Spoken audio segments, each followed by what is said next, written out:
Hello friends, welcome back to my channel Indo English classes. दोस्तों, मैं आज आप लोगों के लिए इंग्लिश का कोई टॉपिक नहीं बल्कि हिंदी भाषा से संबंधित महाकवि तुलसीदास जी की जीवनी लेकर आया हूँ। दोस्तों, ये जीवनी कुछ विशेष है। विशेष इसलिए कि अब तक जितनी भी जीवनी आपने याद की है वो सब गद्य में थी। उसके विपरीत ये जीवनी पद्य में है। और इसको लिखना कैसे है? लिखने का तरीका ये है कि आप जो है जितना भी गद्य वाला पोर्शन याद किए हुए हैं, जैसी भी जीवनी आपने याद की है वो वैसे ही लिखना है। लेकिन उस जीवनी को लिखने से पहले पद्य का यह टुकड़ा आपको उससे पहले यानी बिल्कुल स्टार्टिंग पॉइंट पे लिख देना है। इससे फायदा ये होने वाला है कि आपकी कॉपी और बच्चों से और स्टूडेंट से कुछ अलग होगी। पहचाना भी वही जाता है कि जो समय से और दूसरे लोगों से अपने आप को अलग दिखाए। इसलिए ये जीवनी खास है, पद्य में है। अब यहाँ हम देखते हैं कि कौन सा पद्य कैसे क्या है। जीवन परिचय गोस्वामी तुलसीदास। इसका स्टार्ट यहाँ से है। संवत 1589 में जागा राजापुर भाग, हुलसी ने तुलसी को जाया, जो हिंदी का अमर सुहाग। इस पद्य की विशेषता यह है कि बहुत कम शब्दों में तुलसीदास जी की जीवन की मुख्य घटनाओं को समेट कर लिखा गया है। अब यहाँ शुरुआत इस तरह है। संवत 1589 में जागा राजापुर भाग। संवत क्या है? सबसे पहला सवाल ये होता है कि संवत क्या है। संवत के लिए ये सन है। आजकल अगर पूछा जाए कि ईस्वी सन कितना चल रहा है, आप कहेंगे 2024। इसके अतिरिक्त अगर आपसे पूछा जाए कि हिजरी सन कौन सा चल रहा है तो आप बताएंगे कि 1445।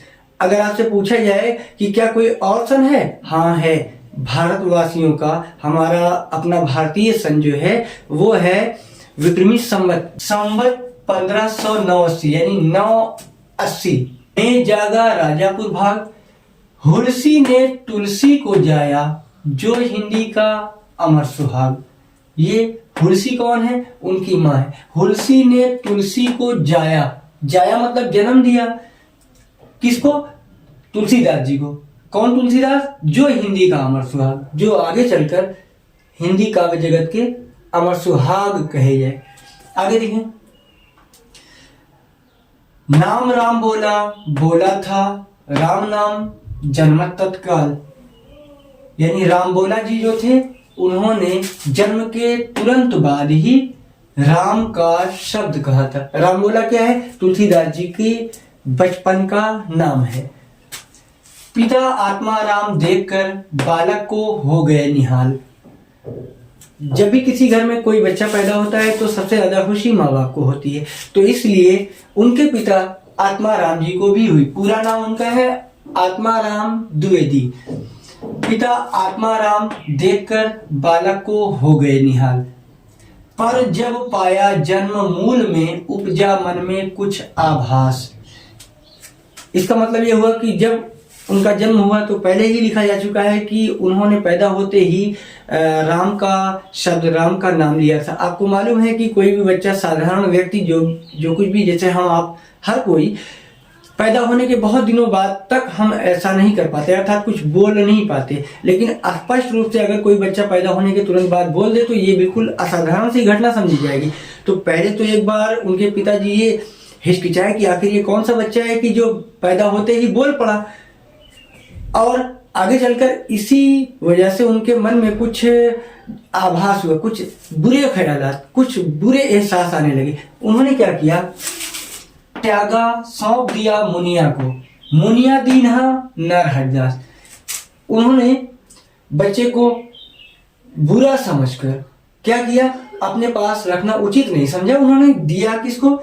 मुनिया को। मुनिया उनके घर की एक दासी, एक नौकरानी थी, उसी को दे दिया। और मुनिया भी अपने पास थोड़ी न रखी। उसने क्या किया? मुनिया दीन्हा नर हरिदास। मुनिया ने उस बच्चे को अर्थात तुलसीदास जी को ले जाकर नर हरिदास जी को दे दिया। ये नर हरिदास कौन है? नर हरिदास जो है उस समय के बहुत बड़े महात्मा थे जिन्होंने तुलसीदास जी का पालन पोषण किया और शिक्षा दीक्षा की। आगे देखें। पालित पोषित शिक्षित होकर शेष सनातन से पा ज्ञान। यानी वहां पे नरहरदास जी की देख रेख में पालित पोषित होकर, अर्थात उनका पालन पोषण हुआ, वहीं से उनको शिक्षा मिली और शेष सनातन से उन्होंने ज्ञान भी प्राप्त किया। अब क्या हुआ, निज पत्नी रत्नावली से पा राम प्रेम का सौरभ मान। पहली बात तो यह है कि उनका पालन पोषण हुआ था एक महात्मा के हाथों। दूसरी बात, उनकी पत्नी ने भी कुछ उनके जीवन में ऐसी घटना कर दी कि जिसकी वजह से उनका मन बिल्कुल सांसारिक कामों से ऊब गया और वो अपने जो है सांसारिक कार्यों से बिल्कुल अलग होकर संन्यास लेके कहीं चले गए मतलब काशी चले गए। अब यही बात, वो घटना कौन सी है? वो घटना ये है कि जब तुलसीदास जी की शादी हुई, शादी के बाद ये जो है कुछ दिनों के लिए अपने मायके गई हुई थी। तो ये आपको पहले से ही मालूम है कि ये आधी रात में और मौसम के खराब होने के बावजूद भी उनसे मिलने के लिए पहुंच गए थे। कैसे कैसे पहुंचे, बढ़ी हुई नदी को क्रॉस किया, एक किसी डेड बॉडी पे बैठकर जो है नदी को क्रॉस किया नाव के बजाय, और फिर जो है अपनी ससुराल पहुंचे, सांप को पकड़कर लटक कर जो है घर में पहुंचे। पत्नी ने जब ये देखा और पूछने के बाद पता चला कि सिर्फ और सिर्फ मिलने आए हुए हैं प्रेम की वजह से, पत्नी ने वहीं ये कहा था कि अस्थि चर्म में देह या जामे ऐसी प्रीत, ऐसी जो श्री राम माँ कहाँ हो भवभीत। इस तरह से यही उनकी फटकार नहीं, असल में ये था कि यही वो शब्द थे जिन्होंने तुलसीदास जी की आंखें खोल दी और वो जो है इस सांसारिकता से बिल्कुल हट गए और उन्होंने संन्यास लिया। तो यही फटकार का मतलब यही है। निज पत्नी रत्नावली, रत्नावली उनकी पत्नी का नाम है, निज पत्नी रत्नावली से पा राम प्रेम का सौरभ मान। काशी वास किया हो करके राम स्नेह सागर तल्लीन, ला करके हिंदी जग को तब रामचरित मानस मणिदीन। जब पत्नी ने फटकार लगाई तो क्या हुआ कि उनकी आंखें खुली, सीधे वो अपने घर भी वापस नहीं आए। आधी रात को ही वहां से जो है बैग एंड बैगेज सीधे चले गए कहाँ, काशी।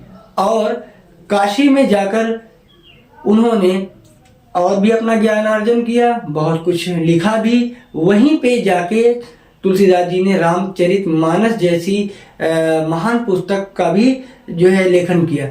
अब यहाँ एक सवाल होता है कि रामचरित मानस मणि दीन, ये मणि क्या है? मणि का मतलब होता है प्रीशियस स्टोन, यानी कोई कीमती पत्थर, जैसे हीरा या माना कि हीरा, मोती, जवाहर और पन्ना, रूबी, क्या क्या बहुत से नाम आपने सुने होंगे। इस तरह से ये जो है रामचरित मानस इतनी ज्यादा वैल्यूएबल बुक बन गई आगे चल के हिंदू धर्म के लिए कि उसे एक मणि कहा गया। आगे क्या लिखा हुआ है, आज विश्व के अखिल रसिक जन कर मानस में स्नान विलास, मुक्त कंठ से कह उठते हैं जय तुलसी जय तुलसीदास। आज ये कहा जा रहा है कि जितने भी अखिल रसिक जन हैं, यानी कि जो भी साहित्य में इंटरेस्ट रखने वाले हैं, लिटरेचर में जिनका इंटरेस्ट है, जो साहित्य में अपनी रुचि लेने वाले लोग हैं, आज भी अगर रामचरितमानस को पढ़ते हैं तो झूम उठते हैं। और झूम कर क्या कहते हैं? कहते हैं जय तुलसी जय तुलसीदास।